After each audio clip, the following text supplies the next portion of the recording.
حضرات محترم، مصطفیٰ جان رحمت صلی اللہ تعالیٰ علیہ وسلم کی محبت سے بڑھ کر اس کائنات میں کوئی دولت نہیں ہو سکتی۔ کوئی دولت حضور کی محبت سے بڑھ کر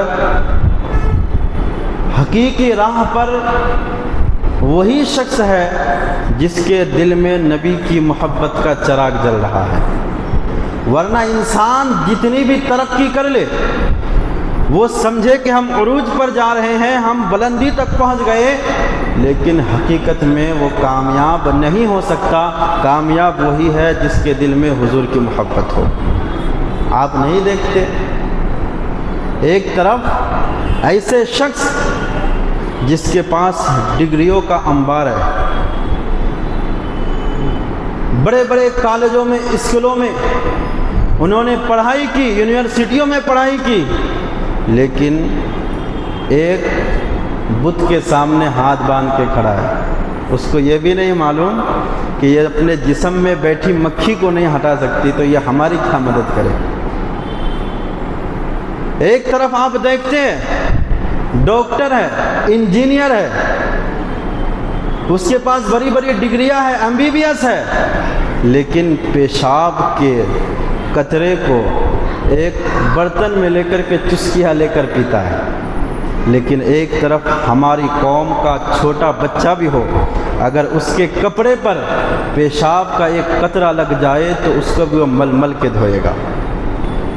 حقیقت ہے کہ نہیں؟ ادھر MBBS ہے، ڈاکٹر ہے، بہت بڑے اسکولوں میں پڑھائی کی، ڈگریاں ان کے پاس ہے، لیکن پیشاب کو چسکیاں لے کر تبرک سمجھ کے پیا جا رہا ہے۔ ایک طرف چھوٹا بچہ ہے، لیکن اس کے کپڑے میں اگر پیشاب لگ جائے اس کو بھی وہ مل مل کے دھوتا ہے۔ اب کیا اس ڈاکٹر کو معلوم نہیں یہ پیشاب ناپاک چیز ہے، یہ نجاست ہے، اس سے بدبو آ رہی ہے، یہ غلاظت ہے، اس کو پینا نہیں چاہیے؟ پتہ کیا چلا، ہے وہ ڈاکٹر، ہے وہ MBBS، لیکن اس کے دل میں میرے نبی کی محبت نہیں ہے۔ میرے قوم کا چھوٹا بچہ ہے، لیکن ماں نے گود میں ہی نبی کی محبت سکھائی ہے۔ اس کو معلوم ہے، اس کو معلوم ہے۔ پتہ کیا چلا، کامیاب وہی ہے جس کے دل میں نبی کی محبت ہو۔ تو ہم اور آپ حضور نبی رحمت صلی اللہ علیہ وسلم کی محبت میں یہاں بیٹھے ہیں، اور یہی ہمارے لیے سب سے بڑا اثاثہ ہے۔ ہم سوچتے ہیں کہ دنیاوی زندگی کسی نہ کسی طریقے سے ایک دن گزر ہی جاتی ہے۔ زندگی تو ان کی بھی گزر جاتی ہے جن کے پاس گھر نہیں، زندگی ان کی بھی گزر جاتی ہے جن کے پاس کچھ بھی نہیں مانگ کے کھاتے ہیں۔ ہماری زندگی گزر جائے گی، لیکن آخرت میں اگر کوئی چیز کام آنے والی ہے تو یہی نبی کی محبت کام آنے والی ہے۔ یہی حضور نبی رحمت صلی اللہ علیہ وسلم سے جو ہم اور آپ محبت کرتے ہیں، انشاءاللہ تعالی اسی محبت کی وجہ سے ہمارا بیڑا پار ہو جائے گا۔ بہرحال حضور نبی رحمت صلی اللہ تعالی علیہ وسلم اپنے ماں کے پیٹ میں 2 مہینے کے ہیں۔ حضور نبی رحمت صلی اللہ تعالی علیہ وسلم کی پیاری ماں سیدتنا آمنہ رضی اللہ تعالی عنہا 2 مہینے کے حمل سے ہے کہ حضرت عبد المطلب نے اپنے بیٹے حضرت عبداللہ کو ملک شام کی طرف بھیجا تجارت کے لیے، اور اسی سفر میں آتے ہوئے حضرت عبداللہ رضی اللہ تعالیٰ عنہ بیمار ہوئے، اور اسی سفر میں حضرت عبداللہ کا انتقال ہو گیا۔ حضور اس وقت اپنی ماں کے پیٹ میں 2 مہینے سے، 2 مہینے کی عمر ہے، ماں کے پیٹ میں ہے حضور نبی رحمت صلی اللہ علیہ وسلم کی عمر۔ بہرحال جب یہ بات مدینہ تک پہنچی تو حضرت آمنہ رضی اللہ تعالیٰ عنہ کو بہت دکھ ہوا، حضرت عبد المطلب کو دکھ ہوا، گھر والے کو دکھ ہوا، لیکن اللہ کو یہی گوارا تھا، اللہ کو یہی بات پسند تھا، کیونکہ حضور صلی اللہ تعالی علیہ وسلم کسی کے محتاج نہیں ہے۔ جب سیدہ آمنہ رضی اللہ تعالیٰ عنہ کہتی ہے میرے دل میں خیال آیا، میرے دل میں یہ بات آئی، ابھی میرے پیٹ میں جو بچہ پل رہا ہے، ابھی تک اس دنیا میں وہ بچہ آیا نہیں کہ میں بیوہ ہو گئی، میرا بیٹا، میرا بچہ یتیم ہو گیا، اب میں اس بچے کی پرورش کیسے کروں گی، اس بچے کی مستقبل کو میں کیسے سنواروں گی؟ اللہ رب العزت کی طرف سے جواب آتا ہے، اے آمنہ تو اس کی فکر نہ کر، یہ کسی کا محتاج نہیں ہے بلکہ کائنات اس کا محتاج ہے۔ کائنات کے سارے لوگ اس نبی کا محتاج ہے جو نبی تیرے پیٹ میں موجود ہے، جو نبی تیرے پیٹ سے پیدا ہونے والا ہے۔ اللہ اکبر۔ ابھی چند ہی دن گزرے حضور نبی رحمت صلی اللہ تعالی وسلم کے والد کے انتقال کا. اب حضور نبی رحمت صلی اللہ تعالی علیہ وسلم کی ماں کی حالت کیا ہے کہ جس راستے سے سیدتنا آمنہ رضی اللہ تعالی عنہ گزر جاتی ہے ادھر سے ہوائے مہک اٹھتی ہے. حضرت آمنہ جدھر سے گزر رہی ہے ہوائے مہک اٹھتی ہے. اب مکے میں یہ بات مشہور ہو گئی کیونکہ مکے میں یہ دستور تھا اگر کسی کے شوہر کا انتقال ہو جائے، کسی عورت کے شوہر کا انتقال ہو جائے، وہ بیوہ ہو جائے تو 1 سال تک وہ خوشبو نہیں لگا سکتی، نئے کپڑے نہیں پہن سکتی. یہ عرب کا اس وقت دستور تھا. لیکن سیدہ آمنہ رضی اللہ تعالیٰ عنہ کی حالت یہ ہے کہ ابھی شوہر کا انتقال ہوا، ابھی بیوہ ہوئی ہے، لیکن جس راستے سے حضرت آمنہ گزر جاتی ہے ہوائیں مہک اٹھتی ہیں. لوگ حیران و پریشان ہیں. کیا آمنہ کو اپنے شوہر سے محبت نہیں تھی؟ کیا آمنہ کو اپنے شوہر سے، اپنے شریک حیات سے پیار نہیں تھا؟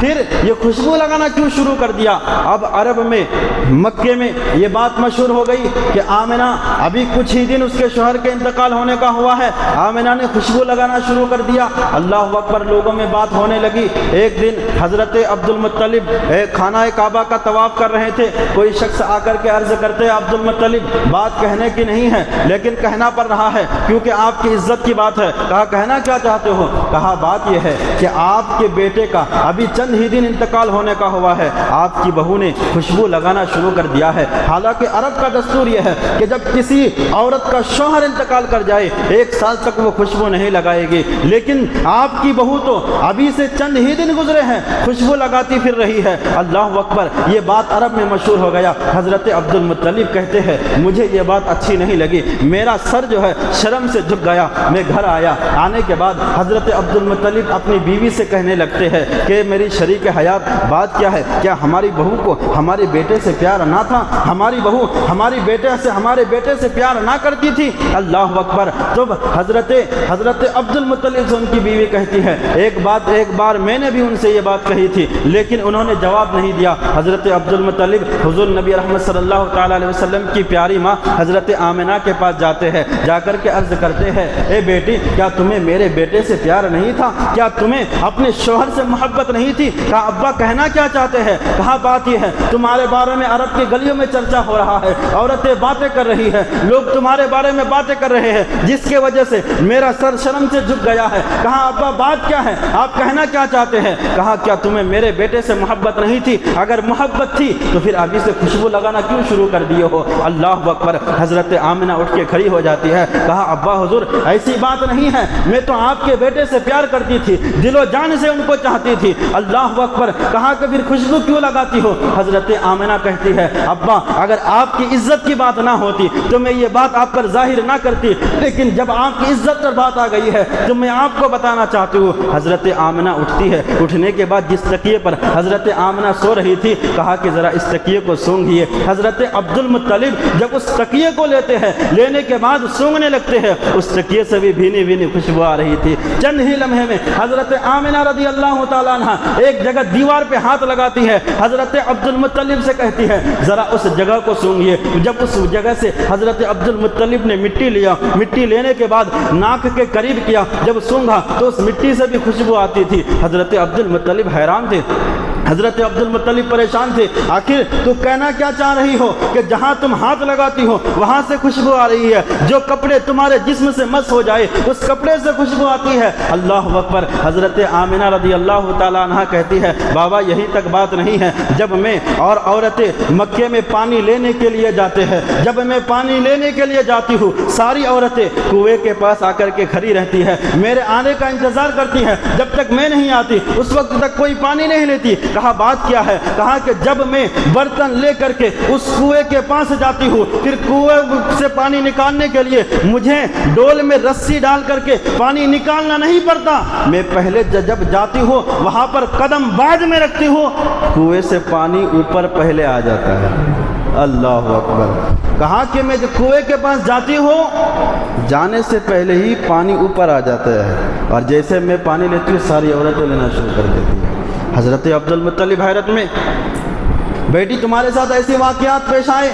کہا ابا حضور یہیں تک بات نہیں ہے، کہا جب میں کسی راستے سے گزرتی ہوں راستے کی ہوائیں مہک اٹھتی ہے، سارا راستہ مہکتا چلا جاتا ہے، اللہ اکبر۔ حضرت عبد المطلب سے سیدہ آمنہ رضی اللہ تعالیٰ عنہ ایسے واقعات بیان کیے، حضرت عبد المطلب حیرت میں پڑ جاتے ہیں، آخر یہ کیسے ہو سکتا ہے؟ اللہ اکبر۔ حضرت آمنہ کہتی ہے ابا حضور جب اس راستے سے گزرتی ہوں یہ جو پتھر ہے یہ پتھر مجھ سے باتیں کرتا ہے، جب اس راستے سے گزرتی ہوں یہ جو درخت آپ کو نظر آ رہا ہے یہ درخت مجھ سے باتیں کرتا ہے۔ کہا پتھر نے بھی کبھی کلام کیا ہے؟ پتھر نے کبھی بات کی ہے؟ کہا ہاں ابا حضور، جب میں گزرتی ہوں یہ پتھر بھی مجھ سے باتیں کرتا ہے، یہ درخت بھی مجھ سے باتیں کرتا ہے۔ کہا بیٹی کیا کہتا ہے؟ تب حضرت آمنہ کہتی ہے جب میں ادھر سے گزرتی ہوں تو یہ پتھر سے آواز آتی ہے الصلاۃ والسلام علیک یا ام رسول اللہ، اے نبی کی ماں تم پر بھی سلام ہو، تمہارے پیٹ میں جو نبی ہے اس نبی پر بھی سلام ہو۔ اللہ اکبر۔ حضرت عبد المطلب حیرت میں تھے۔ کہا بیٹی ایسی بات ہو سکتی ہے کیا؟ ایسے عجیب واقعات پیش آ سکتے ہیں؟ کیا کبھی پتھر نے بھی کلام کیا؟ کیا کبھی درخت نے بھی بات کی؟ کیا کہیں جہاں کوئی ہاتھ رکھ دے وہ جگہ مہک سکتی ہے؟ کیا کوئی کپڑے پر کوئی ہاتھ رکھ دے وہ کپڑا مہک سکتا ہے؟ حضرت آمنہ رضی اللہ تعالیٰ عنہ کہتی ہے کہ ابا حضور بات یہ ہے پہلے یہ معاملات نہیں تھے، لیکن آپ کے بیٹے کی امانت، آپ کے بیٹے حضرت عبداللہ کی امانت جب سے میرے پیٹ میں آیا ہے اس وقت سے یہ واقعات مجھ سے پیش آ رہے ہیں، پہلے نہیں تھا۔ یعنی جب سے حضور علیہ الصلوۃ والتسلیم کی ذات حضرت آمنہ کے شکم میں آئی ہے اسی وقت سے ایسے واقعات پیش آئے۔ اللہ اکبر۔ حضور نبی رحمت صلی اللہ تعالیٰ علیہ وسلم کی مختصر کے ساتھ حضور علیہ الصلوۃ والتسلیم کی 12 ربیع الاول میں آپ پیدا ہوئے۔ جب حضور صلی اللہ تعالیٰ وسلم کی پیدائش ہوئی وہ سال عرب میں سب سے خوشحالی کا سال تھا، کیونکہ ابھی بھی آپ تاریخ اٹھا کر کے پڑھ لے عرب میں مکے میں بارش بہت کم ہوتی ہے، بالکل نہ کے برابر۔ کبھی کبھی چند قطرے ہو جائے وہ الگ بات ہے، ورنہ بارش بہت کم ہوتی ہے۔ لیکن جس سال حضور علیہ الصلوۃ والتسلیم عرب میں پیدا ہوئے مکے کی سرزمین پر اتنی بارش ہوئی کہ چاروں طرف ہریالی پھیل گئی، وہ خوشحالی کا سال تھا۔